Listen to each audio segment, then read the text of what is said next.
Welcome back to today's explainer. Look, if you're a busy professional, you're likely juggling multiple assets, multiple liabilities, and naturally multiple insurance policies to protect all of it. Let's establish a baseline expectation right out of the gate.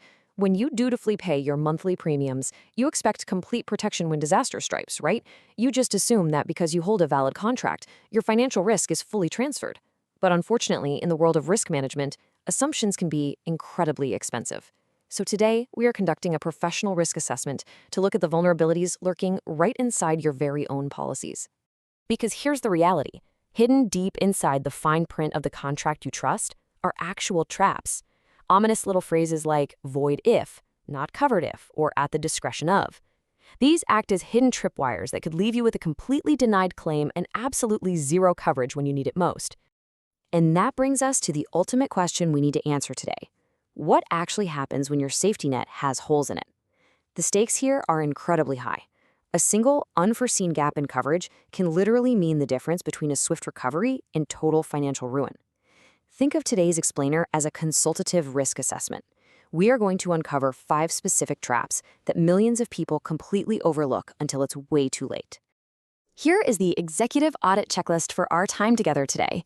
We'll be looking at 5 specific structural vulnerabilities: policy exclusions, coverage limits, waiting periods, missed deadlines, and policy renewal changes. Then we'll wrap it all up with a final review. Okay, let's dive into this with our first finding. Number 1, policy exclusions. Mechanically speaking, a policy exclusion is a specific condition or circumstance listed in the fine print that is explicitly not covered by your contract. These act as hidden tripwires right under the magnifying glass. For example, let's say you have a comprehensive homeowner's policy. A pipe bursts in your kitchen, totally ruining your hardwood floors. You're covered, right?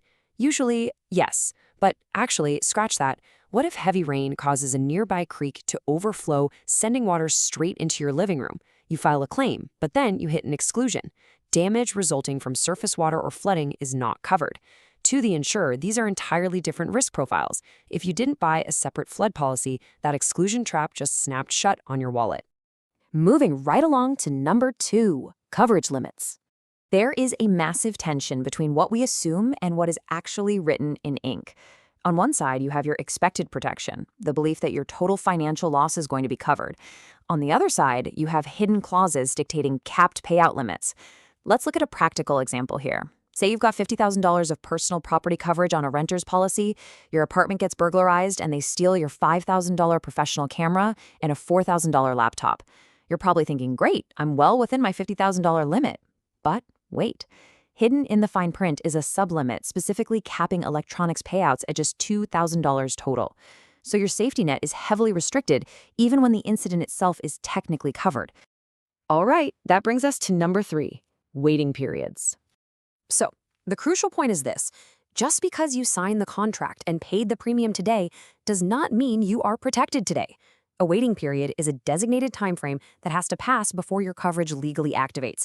This creates a highly dangerous temporary gap in your safety net. A classic example of this is national flood insurance, which typically has a strict 30-day waiting period. If you buy a policy because a major storm is forecasted to hit in 2 weeks and it floods your property on day 29, your claim will be denied. You remain fully exposed to the risk despite holding a signed contract.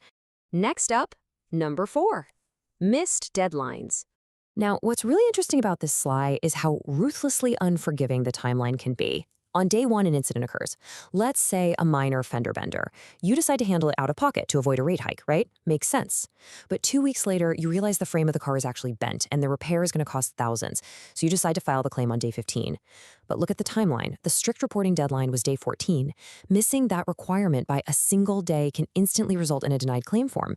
The insurer can just argue that your delay hindered their ability to properly investigate the incident. And that brings us to our final structural trap, number 5, policy renewal changes. Look, most of us just hit auto-renew or completely ignore that massive packet of documents that comes in the mail once a year. We rely on the expected baseline, the terms we originally agreed to in previous years. But insurers frequently send out policy updates that create an altered baseline with totally new renewal terms. For instance, as your roof gets older, your homeowner's insurance renewal might quietly shift your roof coverage from replacement cost, which pays for a brand new roof, to actual cash value, which only pays the heavily depreciated value of your old roof. If you just auto-renew without auditing these changes, you've walked right into a massive hidden trap. So let's wrap this up with number 6, our final review and mitigation strategy.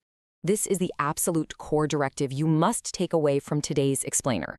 Review your policy before a claim happens, not after. You simply cannot retroactively fix your safety net once you are in a free fall. The best time to discover an exclusion, negotiate a sublimit, or clarify a reporting deadline is on a calm Tuesday afternoon, not while you are standing ankle-deep in a flooded living room or staring at a wrecked car.